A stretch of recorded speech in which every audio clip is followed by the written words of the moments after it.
Sekarang kita tiba di minggu akhir dari tema kita di bulan ini adalah tentang discipleship atau pemuridan. Maka dari itu saya memberikan sebuah judul adalah The Conclusion of Discipleship. Hari ini saya ingin memberikan sebuah kesimpulan apa aja yang kita telah pelajari, apa aja yang kita bisa, apa yang sudah terjadi, bahkan terjadi perubahan-perubahan di dalam kehidupan kita. Terutama saya banyak mendengar yang ikut sisi terutama mengalami perubahan-perubahan. Dan hari ini saya ingin menyambung sedikit, menambahkan sedikit apa yang disampaikan oleh Pastor Iman Elroy di minggu lalu. Beliau berbicara tentang second home atau rumah kedua. Bapak Ibu, siapa yang pingin setiap kita punya kehidupan yang maksimal? Angkat tangannya. Anda pingin kehidupan Anda maksimal? Ya, menjadi suami yang maksimal, menjadi ayah yang maksimal, menjadi ibu yang maksimal, menjadi wanita yang maksimal. Kalau Anda seorang anak, Anda akan menjadi anak yang berfungsi di keluargamu ya, dimanapun kamu berada, kamu akan maksimal. Pertanyaan saya sederhana sekarang, bagaimana orang itu bisa maksimal, bisa berfungsi, entah di keluarganya, entah di pekerjaannya, ataupun di studi. Bagaimana bisa maksimal? Saya percaya satu hal bahwa di dalam rumah ada yang namanya penerimaan, ada yang namanya acceptance. Kalau bayangkan, tapi padahal di dalam rumah harusnya ada penerimaan, ada pengakuan, tapi kenyataannya, apalagi saya sering bertemu dengan atau mengkonselingi anak-anak muda, seringkali mereka mendapatkan penolakan justru di dalam rumah. Dari dalam rumah mereka ditolak. Sehingga mereka mencoba mencari pengakuan, mencari penerimaan dari di luar. Makanya mereka terjebak dengan pergaulan yang buruk. Sebenarnya mereka tidak mau, tapi karena di rumah mereka tidak mendapatkan. Mereka mencari siapakah yang bisa menerima saya, karena rumah saya nggak bisa terima saya. Penerimaan akan membuat hidup kita akan menjadi maksimal. Kok bisa? Saya ingin membacakan beberapa ayat. Yang ini tidak ada di slide, karena tadi saya fresh dapetin juga baru tadi pagi. Di kitab Matius pasal yang ke-13. Kalau mungkin Bapak, Ibu, Saudara membawa Alkitab, mari kita buka sama-sama di kitab Matius pasal yang ke-13. Ayat yang ke-53 sampai yang ke-58. Dikatakan begini, setelah Yesus selesai menceritakan perumpamaan-perumpamaan itu, ia pun pergi dari situ. Setibanya di tempat asalnya, Yesus mengajar orang-orang di situ di rumah ibadat mereka. Maka takjublah mereka dan berkata, dari mana diperolehnya hikmat itu? Ya. Dan kuasa untuk mengadakan mujizat-mujizat itu. Dikatakan, bukankah ya ini anak tukang kayu? Lihat ya, sudah mulai ada penolakan sebetulnya. Bukankah ibunya bernama Maria dan saudara-saudaranya Yakobus, Yusuf, Simon dan Yudas? Berikutnya, dan bukankah saudara-saudaranya perempuan semuanya ada bersama kita? Jadi dari mana diperolehnya semuanya itu? Ayat ke-57. Lalu mereka kecewa dan menolak dia. Lawan dari penerimaan adalah penolakan. Maka Yesus berkata kepada mereka, seorang nabi dihormati di mana-mana kecuali di tempat asalnya sendiri dan di rumahnya. 58. Apa yang terjadi? Dan karena ketidakpercayaan mereka, tidak banyak mujizat diadakannya di situ. Dalam versi yang lain dikatakan bahwa dan karena ketidakpercayaan mereka, Yesus tidak dapat mengadakan satu mujizat pun kecuali menyembuhkan orang-orang sakit dengan penumpangan tangan. Wow. Kalau kita aja melihat, dengan penumpangan tangan terus sembuh, orang sakit sembuh, itu udah luar biasa. Tapi dikatakan Yesus tidak dapat mengadakan satu mujizat pun. Kenapa dia tidak dapat mengadakan satu mujizat pun? Dikarenakan dia ditolak. Sehingga dia tidak bisa berfungsi maksimal. Jadi kalau kita pingin di dalam rumah setiap anggota keluarga itu berfungsi, bahkan di setiap sisi membersnya berfungsi, Harus ada yang namanya acceptance, harus ada yang penerimaan. Harus ada yang pengakuan. Karena disitulah ini, di mana ada penerimaan, di situ ada kepercayaan. Di mana di situ ada penolakan, pasti di situ ada ketidakpercayaan. Cobalah, kalau kita belajar menerima orang, ya, pasti kita juga mau nggak mau kita harus memberikan kepercayaan. Contoh, beberapa waktu lalu listrik di rumah saya rusak. Lalu mau nggak mau tukang listrik datang dong, ya kan? Masa saya benerin sendiri, nanti kalau setrum gimana? Ya nggak mungkin. Ya, apakah saya mengenal baik tukang listriknya? Oh ya tentu tidak. Ya, saya tentu tidak mengenal. Tapi mau nggak mau, masa saya tolak begitu dia nyamper rumah saya, Pak saya mau benerin listriknya. Oh saya nggak mau terima Anda benerin aja di luar. Ya nggak bisa, listriknya nanti nggak bisa diperbaiki. Mau nggak mau saya harus buka pagar rumah saya. Mengizinkan dia ngutak-ngutik kWh meter saya, ya kan? Benerin listriknya. Mau nggak mau harus masuk ke dalam ngecek. Ya, itu pun saya belajar untuk memberikan sebuah trust, memberikan sebuah kepercayaan. Tentunya apakah saya awasi? Tentu saya masih awasi. Tapi mau nggak mau saya harus berikan kepercayaan. Kalau enggak bagaimana dia bisa kerja? Bagaimana dia bisa melakukan fungsinya? Sama dengan kita. Ketika di rumah, masing-masing kita sudah punya memberikan sebuah label. Ya, memberikan sebuah stigma. Kepada orang, oh suami saya adalah orang yang seperti ini. Istri saya adalah orang yang seperti ini. Anak saya adalah seperti ini. Kalau Anda setiap kali sudah memberikan sebuah label kepada masing-masing orang. Termasuk di sisi mungkin Anda sudah memberikan sebuah label. Orang ini senangnya begini. Orang ini sukanya ghosting gitu. Orang ini. Anda sudah mengasih label. Dan tanpa Anda sadar Anda akan berpikir. Orang begini mah susah untuk berubah. Yang harus kita letakkan ketika kita berada di sebuah rumah adalah. Kita harus mencopot labelnya. Jangan cuma bisa terima kelebihannya tapi nggak bisa terima kekurangannya. Bukankah setiap kita punya kelebihan kekurangan? Saya pun punya kelebihan, saya pun juga punya kekurangan. Tapi saya percaya ketika saya berada di rumah, saya akan diterima dengan baik. Ya enggak?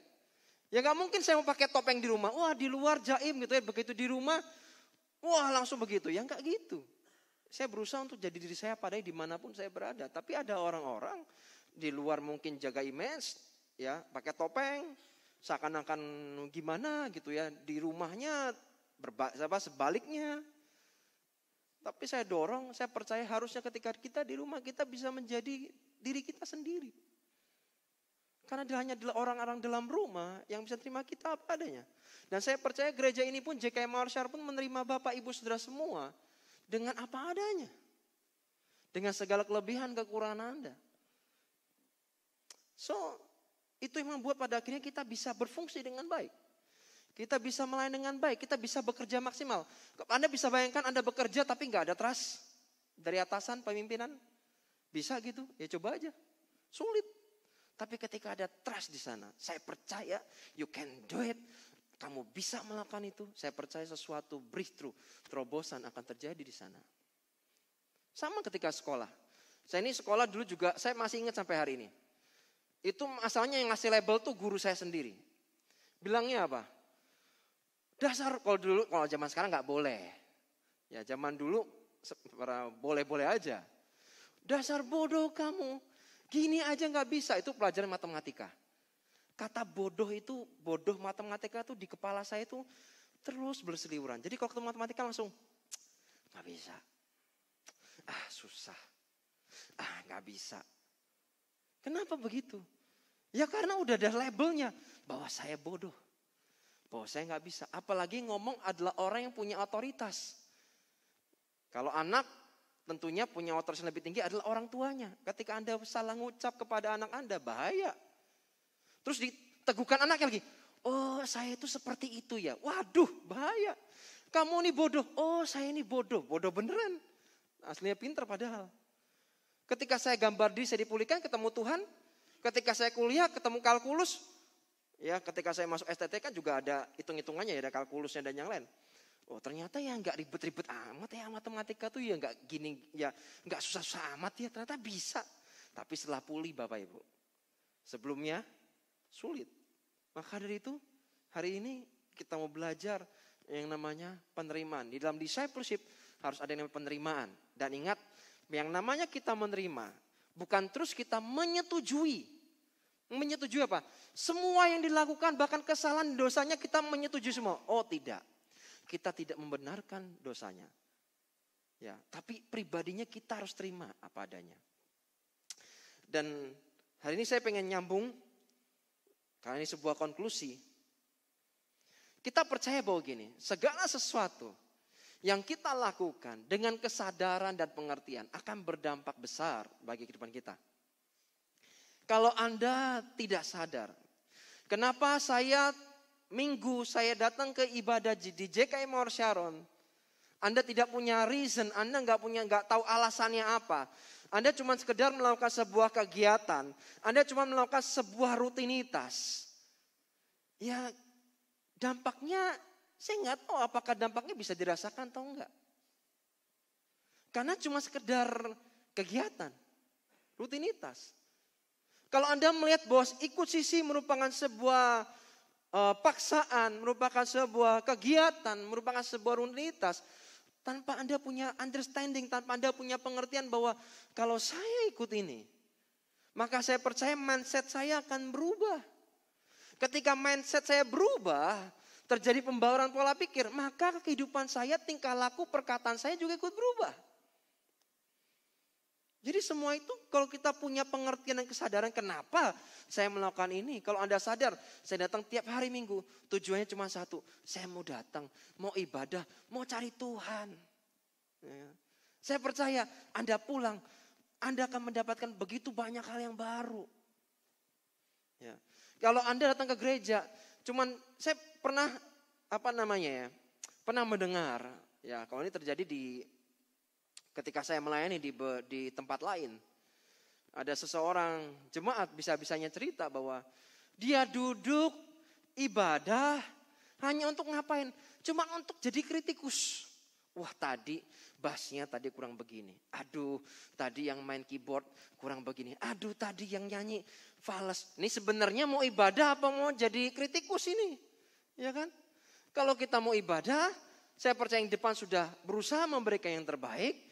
Bagian kita adalah fokus aja cari Tuhan. Jangan usah perhatikan yang lain. Ya, tapi itu tempat lain. Saya percaya di sini enggak. Ya. Karena kita harus sadar dulu. Semua yang dilakukan dengan understanding.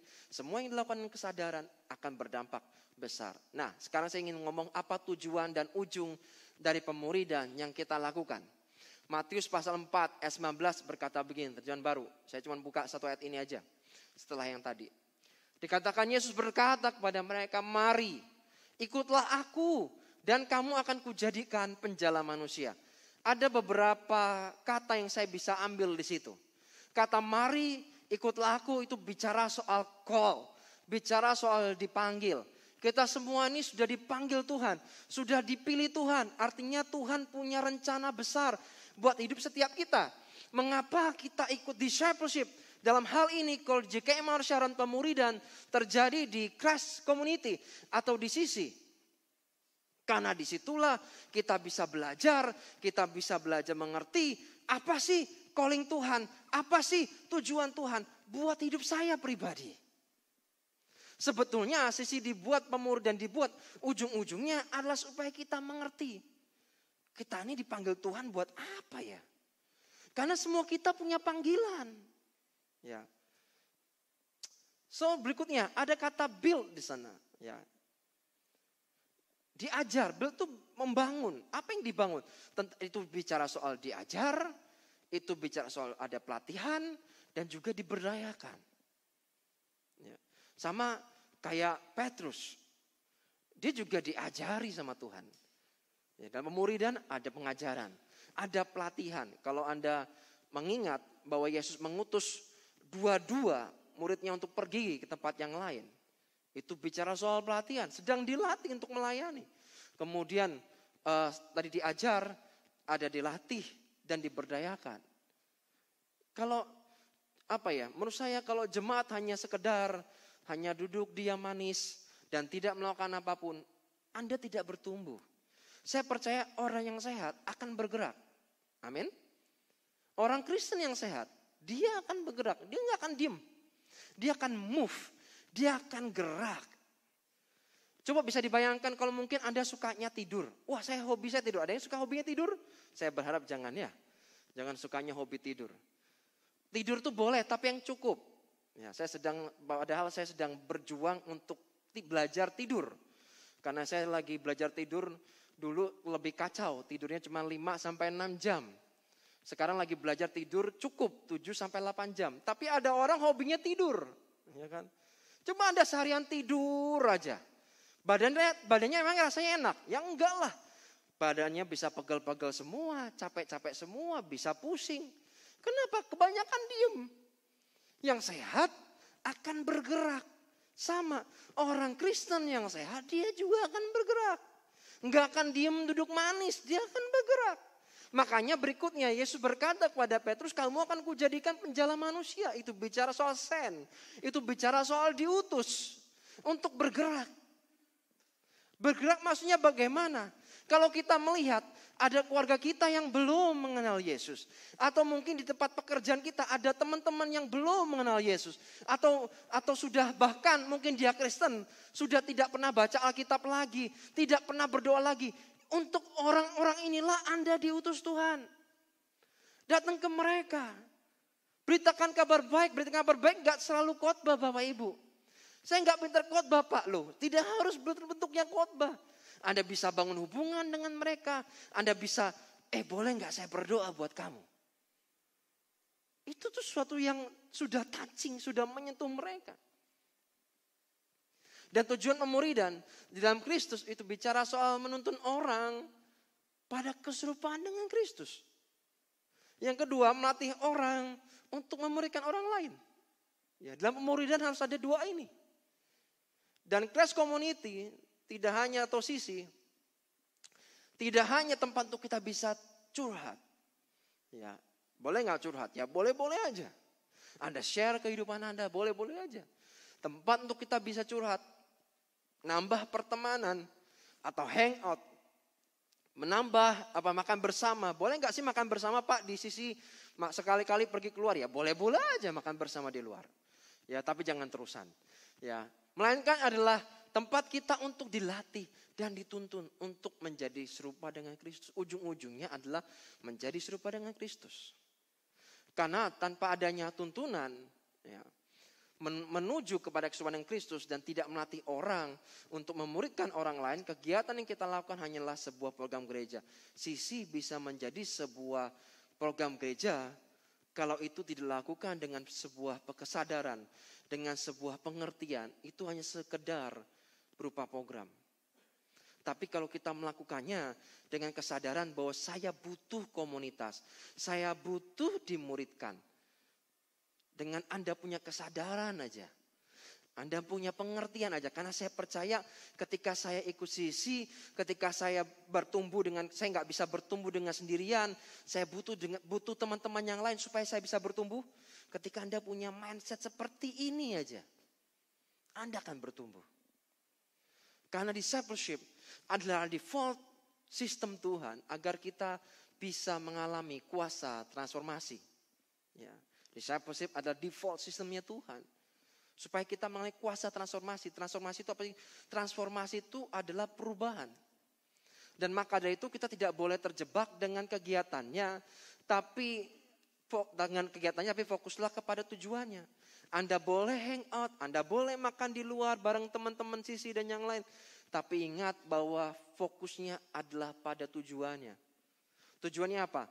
Tujuannya yang pertama pasti ada pelatihan di sana. Kita membuat orang-orang yang kita ajak ngomong, kita ajak bangun hubungan, makin dekat sama Tuhan, ya kan? Makin bertumbuh dalam Tuhan, makin kenal Tuhan, pekerjaannya makin baik, usahanya makin baik, studinya makin baik, ya, di keluarganya makin baik. Itu adalah pemuridan. Jadi fokus tujuannya itu jelas. Dan kegiatan apapun bentuknya, yang kita perlu pastikan adalah adanya proses bahwa orang semakin bertumbuh serupa dengan Kristus dan menjadikan orang makin semangat untuk mau memuliakan orang lain. Ini poinnya. Kalau orang merasa bertumbuh di sebuah komunitas, di sebuah sisi. Kalau kita contohlah, kalau kita pergi makan sebuah tempat nasi goreng. Ya, saya ini karena suka makan nasi goreng, tapi lebih suka makan mie, ya kan? Saya ini hobi mie, jadi kalau ini tempat mie baru, mesti tak datengin gitu ya. Karena hobi. Karena saya tahu, ini enak. Maka selanjutnya, karena saya ngerti ini enak, saya akan mengajak orang lain. Tempat ini baru buka. Rasanya enak mie-nya. Kok mie-nya enak? Struktur mie-nya seperti ini. Dagingnya seperti ini. Pangsitnya seperti ini. Kenapa? Enak soalnya. Kok ngerti enak? Karena kemarin saya ke sana. Ya, saya taste and see. Saya kecap dan saya sudah ke sana dan saya sudah lihat. Karena saya ini enak, makanya saya merekomendasi kamu untuk juga makan. Sama. Ketika bicara soal pemuridan juga sama. Ketika Anda merasa bertumbuh, Anda akan mengajak orang lain juga ikut bertumbuh. Cara gimana? Ayo ikut yuk. Yuk ikut sisi yuk. Anda akan ikut, pengen ikut, ngajakin orang. Ya. Dan Yesus Kristus memberikan sebuah teladan. Teladannya apa? Dia dapat menggunakan situasi apapun. Kalau Anda melihat dari 5 roti 2 ikan, dia ketemu dengan perempuan Samaria. Ya, semua dia dapat menggunakan situasi apapun. Itu dia bisa digunakan untuk discipleship atau pemuridan. Yang kedua bisa ketika dia bertemu dengan siapapun. Yang ketiga lewat peristiwa apapun. Bahwa dia bisa memuridkan orang. Dan ketika dia memuridkan orang, kita melihat bagaimana orang-orang yang berjumpa dengan Yesus. Hidupnya berubah. Mungkin dia tadinya pelacur. Masa lalunya mungkin buruk. Mungkin Anda punya trauma di masa lalu atau Anda punya masa lalu yang gak baik. Saya percaya ketika Anda ikut Yesus, ketika Anda dimuridkan, mungkin masa lalu Anda boleh seperti itu. Tapi saya percaya ke depan hidup Anda akan jauh lebih baik. Menuju pada panggilan Tuhan yang ajaib. Dan discipleship fokusnya membawa orang yang sedang menjauh dari Tuhan, makin mendekat kepada Tuhan. Dan menjadi semakin serupa dengan Kristus. Jadi proses discipleship adalah membuat yang jauh menjadi dekat. Bukan jauh dekat Rp1.000, bukan ya. Apalagi cuma 500, yaitu bis kota zaman dahulu. Ya. Tapi by the way, discipleship membawa orang yang jauh dari Tuhan. Menjadi dekat kepada Tuhan. Dan orang yang dekat kepada Tuhan menjadi serupa dengan Kristus. Dan discipleship merupakan proses bertumbuh bersama. Ingat proses bertumbuh bersama. Jadi enggak sendirian. Sekali lagi discipleship itu tidak bicara soal kesendirian. Tapi bicara soal kebersamaan. Bergerak dari titik ke titik berikutnya. Dan goals dari discipleship adalah perubahan. Kok bisa perubahan? Anda ikut sisi. Anda dimuridkan tapi hidup enggak berubah. Berarti ada sesuatu yang salah. Kok bisa begitu? Oh iya, karena goals dari discipleship ikut sisi adalah perubahan. Saya bersyukur sekali ya mendengar testimoni, kesaksian dari teman-teman yang ikut sisi. Bagaimana kehidupan mereka berubah. Ya. Berubahnya seperti apa? Ya, kita nyambung dulu ya, kita baca dulu ya. Ciri-ciri discipleship yang sehat, orang-orang di dalamnya mengalami transformasi atau perubahan. Nah, perubahan yang terjadi di dalam discipleship, nanti saya baru kasih contohnya. Yang pertama, kebiasaan buruk yang dilepaskan. Ya. Yang kedua, karakter yang makin didewasakan. Kebiasaan buruk yang dilepaskan seperti apa? Wah, dulu ini suka marah-marah. Wow. Tapi sekarang dia sudah makin sabar. Wih, keren. Berubah gak itu namanya? Sudah terjadi perubahan. Dan percayalah untuk dari perubahan, Anda gak bisa sendirian. Anda butuh orang lain. Anda butuh orang lain. Dulu dia gak suka baca firman, tapi sekarang suka baca firman. Dulu gak punya mungkin quality time ya dengan pasangannya. Tapi sekarang kepingin, ya bahkan sedang direncanakan. Untuk punya quality time dengan pasangannya. Wah, itu luar biasa. Punya waktu yang khusus. Untuk membangun hubungan dengan pasangan. Saya juga melihat ada anak teens kita yang hidupnya juga berubah. Sampai orang tuanya bingung, ini sebenarnya anakku ini diapain ya? Ya, anakku ini diapain? Kenapa? Waktu mereka pergi jalan-jalan di luar kota. Ya. Handphonenya lowbat anak ini. Lalu pinjem mamahnya. Mah, aku boleh pinjem handphone gak? Buat apa, Nang? Ya, buat mau ikut sisi. Wih, keren. Loh, kamu kan lagi di luar kota, kan kamu sudah izin. Iya, saya sudah izin, tapi saya pengen ikut sisi. Jadi dalam mobil, ikut sisi Bapak Ibu. Wow. Dan kemarin saya sempat dikirim raportnya. Dan raportnya ajaib sekali.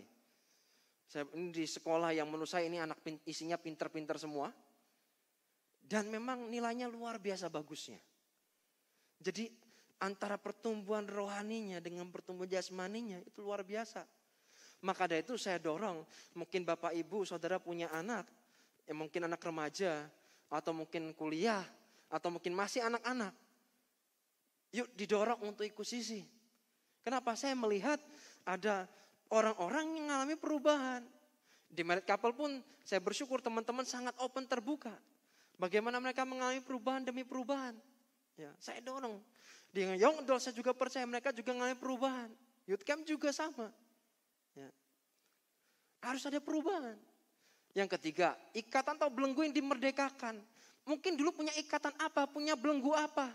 Orang mungkin gak ada yang tahu itu. Mungkin kebiasaan merokok, punya ikatan pengen ngerokok, pengen lepas susah. Alkohol mau lepas susah. Itu ikatan loh. Ya kan? Tapi bagaimana Anda bisa akhirnya lepas dari itu? Anda gak bisa sendirian. Anda butuh orang lain. Dan yang keempat, makin bertumbuh dalam pengenalan Tuhan, dia akan makin tumbuh dalam pengenalan Tuhan.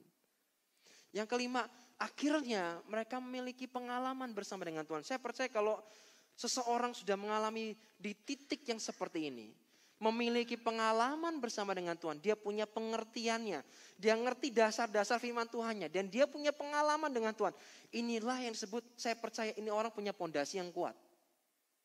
Karena kalau Anda cuma sekedar tahu, tapi Anda tidak pernah mengalami, susah Bapak Ibu. Ketika nanti banjir datang, Anda lebih gampang untuk goyah.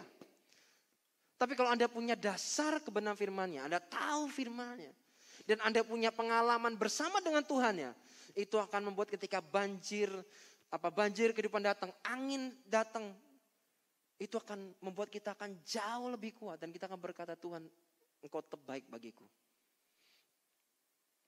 Dan bagaimana sekarang kalau Anda belum merasa, belum mengalami perubahan ketika ikut sisi? Anda mungkin sudah ikut sisi tapi belum mengalami perubahan.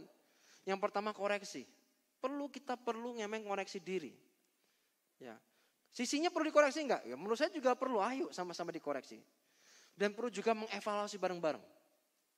Gimana caranya supaya ini kita bisa bertumbuh bersama lebih baik. Ya.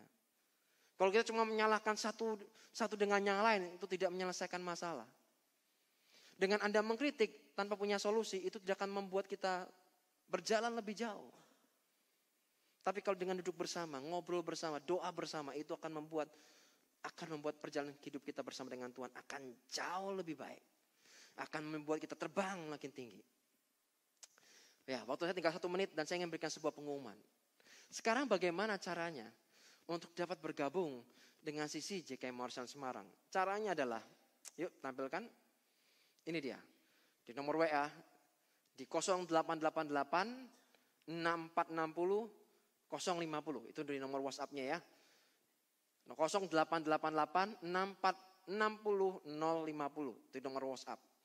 Kalau Bapak Ibu di rumah yang aku pengen bertumbuh, aku gak bisa sendirian, aku memerlukan komunitas. Kami percaya yang pertama di sini, Anda diterima apa adanya di sini. Dan saya percaya kasih Tuhan dan kasih kita akan mengubahkan setiap kita. Kemudian atau Anda punya Instagram, bisa direct message atau DM di IG-nya, Instagram-nya JKI Morrison Semarang.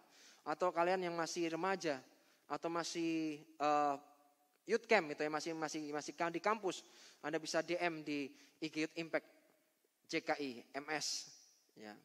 Dan sisi JKI Morrison Semarang ada beberapa. Kita lengkap Bapak Ibu ya. Kalau Anda mungkin punya anak masih kecil-kecil, bisa join setelah ini jam 10:30 siang ya. Sorry itu saya salah tulis. Sisi Kids Minggu jam 11, Married Couple setiap Senin jam 6, kemudian ada sisi Young Adults Selasa jam 7, sisi Youth Camp Rabu jam 8 dan sisi Youteens Kamis jam 6. Hampir semua lapisan ada. Dan saya dorong Bapak Ibu saudara semua, ayo bergabung bersama, ya, mari bertumbuh bersama. Karena sekali lagi untuk Anda bisa bertumbuh, Anda tidak bisa sendirian. Anda membutuhkan orang lain supaya Anda ikut bertumbuh. Dan tanggal 2 Mei besok, 2 April ya. Tanggal 2 April kita akan merayakan Jumat Agung. Jadi yuk mari datang dengan hati yang aus dan lapar akan Tuhan. Saya percaya ada sesuatu yang luar biasa. Bahkan saya sudah mulai berdoa mulai dari kemarin. Apa sih Tuhan, apa yang bisa harus saya sampaikan besok? Dan mungkin kalau Bapak Ibu sudah di rumah punya sakit atau apa, saya percaya, atau mungkin punya ikatan tertentu, saya percaya tanggal 2 ini akan menjadi hari yang luar biasa, hari yang mengubahkan kita semua. Amin.